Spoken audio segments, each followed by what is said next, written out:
So I've been asked a lot of questions about what journaling supplies that I use, and so I wanted to just take you along and show you what I use on a daily basis. I'm going to start out with a very affordable brand that I highly recommend anyone buying if you want to get into journaling. I have it right here on my cart. This is a little three-tier cart and has wheels. What I like about it is that I get to move it anywhere. If I want to journal in my bed, I can. If I want to journal at the couch, I can. If I want to journal at the dinner table, I can. It's awesome. It fits a lot of things. Have all of the notebooks and books here. And then I have one of my more reach for items. Since I'm also in grad school, I take a lot of notes on my readings, and so I have a lot of just my note-taking pens. But journaling pens that I use the most recently have been the writech. These are the sign brush pen. They have many different collections. This one is the vintage, and then I have a classic. The classic is a lot brighter, and I like having both because I get variety in the colors. A must have, I think, even putting the writech brushes aside, is the Tombow Fudenosuke brush pen. Amazing. These come in different colors as well. Um, Black though, you will be your iconic. Like you will not want another pen. I've repurchased these so much when I was in my whole note taking and making it look pretty in high school. These were the pens, the first thing I ever purchased. Like fancy pen was this. Fudenosuke will never do you wrong. There's two different styles. This one is the hard tip one, and then this one's the soft tip. Many people voice that the soft tip is a bit harder to write or making fine details. Personally, I don't have an issue with it, but many people like the hard tip just because you can write much smaller. This one, since it's like softer, it kind of has a mind of its own. You really need to know how to control the pen to be able to write in whatever size that you desire. I mean, everyone's heard of this brand or has at least seen a marker, and truly, I mean, they're hyped up for a reason. These are the Tombow dual brush pens. They come in a variety of colors. I love them. However, I buy these with vouchers at Michael's. They are pretty expensive. If I'm looking for a specific color, I like going to Michael's because I can just grab one marker and actually can test it out on paper before purchasing. Or if I really like a set, I will buy it with a voucher, or sometimes some of the marker sets are on a 40% discount or buy one get 150, and then I use a voucher. So whenever you can, really try to find these whenever there is a discount because they're a bit pricey, but they will last you a long time. I've had these for many years. There's like two markers in there that I've had since 2016. Like they've lasted me a while. So I highly recommend these if you want to make an investment on your journaling or just your creative practice and you want to get some fancy pens. Definitely highly recommend these. If you're a teacher, you know how much we love our papermate flare pens. And if you get a coupon or a voucher or a gift card to Michael's, they've been selling these flare pens that on the end have a brush tip marker. I love these and I use them in my journaling a lot, especially worse. Right when I got them, I was using these more than the Tombows because of just how small, the flare pen was. This is a lot smaller of a size compared to the other end of a Tombow pen. So I like the flexibility of both. I can just throw it in my bag, and while I'm teaching, I can use this one. Or I can draw big stars and big smiley faces on my students' work with the brush pen side. The reason I mention the coupon, the voucher, the gift card is because these were very expensive. And actually, one of them came dried up. The purple shade came dried up, and I made a post about it when I was a very small account. I mean, I'm still a small account, but like I had maybe 80 followers. And Michael actually reached out and was like, "Hey, we're so sorry about that. Can we help you?" And like I contacted support and they actually sent me a little coupon so I can like replace the one that was really dried up, which was really nice of them and why I support Michael. These are the Faber-Castells. They are brush pens as well. I get these when they're on clearance. They're quite a pricey pen. Sorry, my eyes itching. I guess they're not pricey, but like you just like between these and the Tombow, you usually would prefer a Tombow. So I would look into Faber-Castells, especially where they're on clearance. You'll find them in just like a random clearance little bucket of just like random pens, and they're individually priced. That's when I got these, and I had a voucher. So Me and my vouchers, we go strong. Next one that I'm showing are the Crayola Super Tips.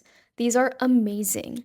These are very inexpensive. You get a lot of colors in a huge pack. I really like these in my journaling.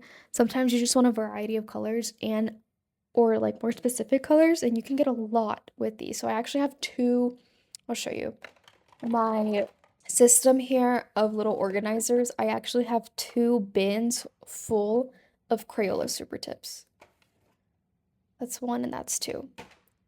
I have a lot of these, and these I don't remember when I even got these. I probably got these in 2021, and they're all perfectly great. Like nothing has dried up or anything.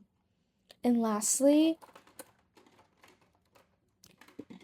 if you're in school or just like to use highlighters for any reason, like if you like Bible journaling or just like highlighting your books, zebra monoliners, you probably have already seen these. These are not like new to the game, but they are coming out with so many new colors, more marker styles. It's not just your normal highlighter tip. They also have like very thin markers that are coming out, which are pretty cool.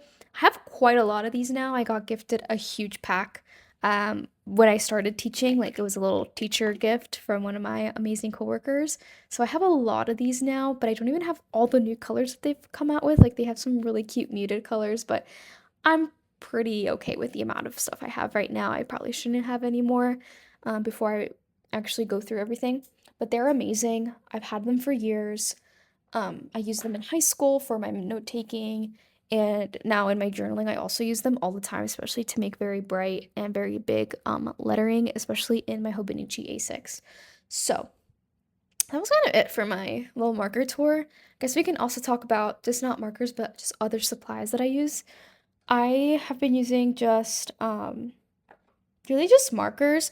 I've have a lot of stickers, and I've just not been playing around with them that much. I was in a big phase, and I wanted stickers all the time. Like anytime I was online, I wanted stickers. I wanted stickers. I wanted stickers, and I would go to Michael's. I would go to Hobby Lobby. I would go to any store that could possibly have stickers. I would always just go there. I would always check the clearance sections for any sort of stickers, and now I just don't use them. So they're there, they're stored, they're doing great. I just not been using them that often. I actually just recently went through my Pip Sticks collection of stickers and actually finally decorated my Hobonichi. This is the Teco original. And I started playing around with stickers again just because, like, I have all these stickers. What am I using them for? I haven't used them at all. So, as you can see, this is just a spread. I used stickers here. I used a zebra mod liner here. This is also a zebra mod liner for it. This one, these were tombows. So crazy I can like know exactly what marker I used. This was actually a fountain pen. This one, these were the Faber-Castell, and this was Crayola Super Tip. It's kind of fun to kind of pick out what I used. This spread, I used a mixture of the Fudenosuke, and then the writech markers, even for like the doodle here. Yeah, all of that, and then just like a normal pen, ballpoint pen. It was pretty cool. This is one of the few times I actually glued something into this. I haven't been doing much gluing because honestly, there's not a lot of things that I'm collecting in my life. I was really good at it. I was like collecting trash. We love trash here. I'm not using trash in like a negative way. But yeah, I've not been doing it too much. I've been printing more pictures and stuff. Whenever I remember, I try to grab little paper stuff. Like this thing was covered in oil. I did get to recover it. There was a corner of this chicken sandwich wrapper, which was this. Shout out to the Maryland, Baltimore, Washington Hospital Cafe. That was a really good burger, I will say. For me, I've been going to the hospital so often for the past 2 years. Just my mom has cancer, and so we're always at the hospital either for a treatment, infusion, chemotherapy, anything. And so I always hit up those cafeterias. They're pretty good. I didn't know. I felt like my whole life I grew up thinking that hospital food was really bad, but I think that's just for like the patient, unfortunately, because if you just go to the cafeteria, at least at the two hospitals I've been at, pretty solid food, I will say. Anyway, this one was fully done with the writech markers between the classic and the vintage collection, and then of course the Fudenosuke. So those are really like my go-to. If you from this whole video you're like, which one should I buy? I highly recommend the writech. I bought them on Amazon. Actually, my first set, they were, I think it was like Black Friday or something. They had a sale. It was $7 for a pack. And the other pack, I think I paid $13, so I should have waited for a sale, but I highly recommend them. They're really great. Um, they're really good. Like, I have no complaints. Rytech knows that I love them. Like, I've commented on their posts, like, I love these markers. At least 3 times I've like let them know that I love them. So like I want them to really know I love Rytech. And I highly recommend these. I'm not getting paid. No markers have been sent my way. I purchased everything with my own money and with some vouchers. So homegirl is just trying her best with what she got. So yeah, I've been spending more money on the notebooks, but I'm done. I'm done. I'm pretty good on notebooks. There's really nothing else I need a notebook for. Like I'm good. I'm probably even gonna reuse the notebooks for 2026 for 2027 because I started so late this year with journaling. So I'll probably just repurpose pages because I have a lot to go through. Anyway, hope you guys have a great day. Bye.